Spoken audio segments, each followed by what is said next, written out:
Well, let's talk about the case. Eventually, which was novel at the time, Johnson and others say, we're going to hit this guy for income tax evasion, but they can't really prove that he has an income because he doesn't have an income that's on the books. It's not legitimate.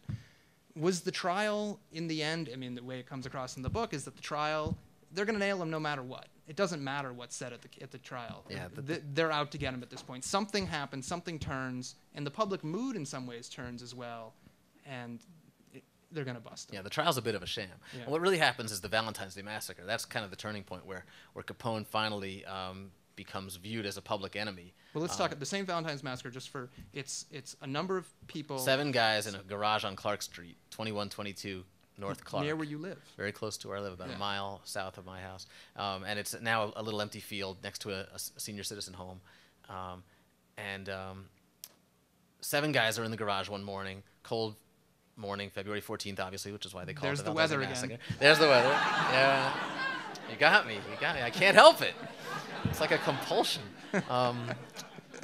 Anyway. A slight breeze blew in from the east. Yeah. A dusty snow lined the windowsills.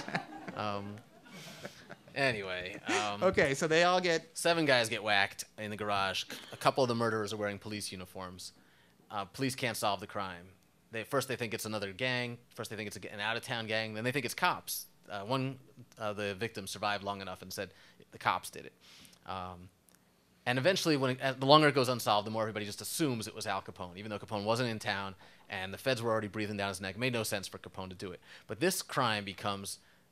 It breaks the camel's back. You know, the newspaper run pictures of these guys with their brains sitting next to their skulls, you know, in lumps like, you know, oatmeal. Just the most horrendous pictures ever to run in American newspapers. And suddenly Herbert Hoover says, "This, you know, enough's enough. We got to take this guy out." And you got to remember, the Depression hadn't hit yet. Hoover's looking for an issue. You know, he needs something to do because the economy's just... There are some great quotes from Hoover about how America's sailing on into the great future. And his whole inaugural speech was about how, you know, let's not be content. You know, I know things look perfect right now, but we got to take. And he talks a lot about going after these criminals, these gangsters, in his inauguration address. So that's really the tipping point, and that's when they start coming after Capone because he's embarrassing the whole country, and Hoover's looking to show that he's still strong, that he can get something done, and they can't make a case against him. They obviously can't prove that he didn't pay income. Well, they know he didn't pay income tax, but they can't prove that he had any income. They can't prove that he had anything to do with the Valentine's Day Massacre. So finally, they end up just trying to prove that he spent money, and that if he spent money, he must have had income. Mm-hmm. And so they're asking the jury to take this, you know, on purely circumstantial evidence. They go to great extent to find out like how much he spent on underwear. Which was a lot. Which was a lot. $12 for silk underwear. Yeah, or something. That was expensive underwear. Yeah. But cool breeze floated. Right. So the case against him was really weak, and nobody. I mean, and Johnson had done this sort of test on other gangsters. He'd put away Ralph Capone, Al's brother, on a tax evasion charge, but he'd never gotten more than 2 or 3 years. And the feds were very determined to put Capone away for longer than that because he was only 32 years old at the time of the trial. You know, 2 or 3 years, he gets back out, 35. He's still in business. They wanted to put him away a lot longer than that, so they really had to. They had to get a little dirty to and they get him. They got him, of course. What, 11 years? 11 years serves sentence. 8. Served 8. And then he's sick when he gets out. He had syphilis, you know, and was rotting his brain while he was in prison. He started to go. I think he was fine until he went to prison, and that's when the symptoms really started to kick in. So the book, obviously, is the Capone is the main person in the book, but there are so many other underworld characters that pop up in the book, most of whom are, you know, history is kind of forgotten. Is there anybody else besides Capone that you saw and you said, you know, this is a guy that we should still be remembering? This is a really interesting character. Well, all these guys in Chicago, these guys, you know, like Jaime Weiss, who I was disappointed to find out wasn't Jewish. Really? Not Jewish, no, Polish. Wow. Yeah. Schemer Drucci, Sammy Nails Morton, he was Jewish. But these guys... Nails is a Jewish name. Yeah, Nails, right. All these guys were just these great Chicago characters, these thugs, these you know, safe crackers and pickpockets, just, really low-life criminals who all of a sudden have this unbelievable access to enormous cash, and they can suddenly attract these beautiful women. These Ziggs-filled folly girls come to town, and they're falling for guys like, like Schemer Drucci, who never would have had a chance before with these girls. And you can imagine as if, like, you take these low-life thugs off the street, and suddenly, like, they get, like, Silicon Valley kind of wealth, like they invent the iPad. That's what it was like, because suddenly they get this. They're at the top of the world, and they're even respected a little bit because they're giving the spirits to the people who want it. They're providing a service, and they're buying fine clothes. I mean, Capone is arguably the best dressed man in Chicago during these years, and these guys are really feeling like they deserve some respect, which is ironic when they're out there shooting each other up all the time. I mean, the story can't be told of Capone without the story, obviously, of Prohibition. It's simplistic, I know, to completely connect the past to the present. But when you were writing the book, and even now, do you think about the drug wars that go on now and say, well, there's a demand for drugs, and there's a criminal class, and they might not be as praised or as admired as maybe Capone and his gang were in their time, but that there is a similarity there. Well, there are definitely some similarities. I mean, for one thing, the reason the public didn't get too upset about all these gang wars is that the gangsters were just killing each other. And when you've got all these gang murders today in Chicago, and you've got state officials calling for the National Guard, the same thing happened in Capone's day. They called for the National Guard, but the citizens, especially the neighborhoods where these gang wars were not going on, weren't that upset, and they really didn't make it a priority. Only when it started to hurt business in Chicago, only when they started to lose conventions, and when they were worried about businesses relocating because of the city's bad reputation. It was really almost all reputation. That's when you started to see action. That's when the feds finally got off the bench and came in and started doing something about it.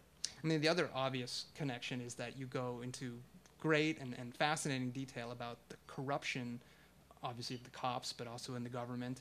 And again, it's impossible to read the book without thinking how people say the same things about Chicago today. I mean, did you get the sense going back that things were much worse then, and that we should consider ourselves lucky, or has it just been one kind of straight line? Well, it's a continuum. I think there are peaks and valleys. Chicago's always been corrupt, and the police department has always been particularly corrupt because in the old... You said it, not me.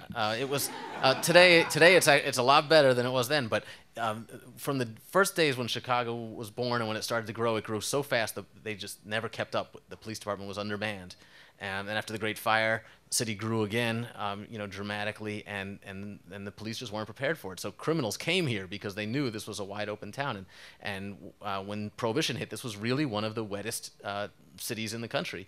Probably New Orleans and Chicago, I would argue. That's why they call it the toddling town in the songs, because we drank so much. And the other expression that is in the book, Real McCoy. The Real McCoy, which right. I didn't know where that comes from. Tell named that after story. a bootlegger who brought in the best booze from the Bahamas. So if you were drinking the Real McCoy, you were drinking good booze. And back then, people were making their own stuff. A lot of it was poisonous. There were hundreds, thousands of people who died every year from drinking poison, basically, that they thought was alcohol. They made it, or their friend made it, and they thought, well, it's good enough to get me drunk, but it went a little too far. It was today's meth. Exactly, yeah. So there are some similarities, and unfortunately. And I think that we still use a lot of the same techniques to take down these criminals. When you can't prove somebody's dealing drugs, you get them on a visa, on an immigration violation. Same thing with terrorists now. The Capone method is really still very much applied, and in fact, people in the Justice Department refer to it as the Capone method. Really? When they go after a terrorist that they can't prove he's a terrorist, they say, let's look at his tax records, let's look at his application for naturalization, and see if there's any mistakes in there, and nail him for that, because at least you take him out of operation. And it really comes from George E.Q. Johnson in the Capone case. You talked to some of Capone's descendants or relatives today that are still living. What were they like? And did you talk to his son's daughters? No, his son's daughters were the only ones really who refused to talk at all. They're very, very sensitive. Al's son, he only had one boy. His name was Albert Francis. Went by Sonny, and he lived a really quiet life. Stayed out of trouble. His mom, Al's wife, was really protective. Al's wife was super shy and super religious and really tried to protect her son. He grew up on the straight and narrow. They ran a little restaurant in Miami. He got arrested for shoplifting, like in the 70s. Like he was walking out of a drugstore with some batteries in his pocket. I mean, really sad. And then of course, because he's Sonny Capone, it made headlines all over the world. Right. And it was so sad because he then had to change his name and change his name a couple of times. So his daughters would not talk to me. But I did find some of Hal's sisters-in-law who are still alive, women who were married to the Capone brothers, are still around, nieces, nephews, and you know, I think they're finally to the point where they're willing to talk about it and coming to terms a little bit with the family's legacy. And I think they're some of them are trying to cash in on it. There's a couple of them who are marketing spaghetti sauce. But they were, you know, they were nice people. I didn't feel like they were gonna whack you. They were gonna whack me. No, well, now that the book's out, I saw one of them wrote a review on Amazon and didn't like the book very much. But I don't think she read it. I think she just didn't like it in principle. It was a warm day. Jonathan and I stepped outside of the No, Hideout. not that. Well, thank you very much Thanks, for coming. Mark. The book is Get Capone. It's excellent. We got it for sale out there. The book's thank you.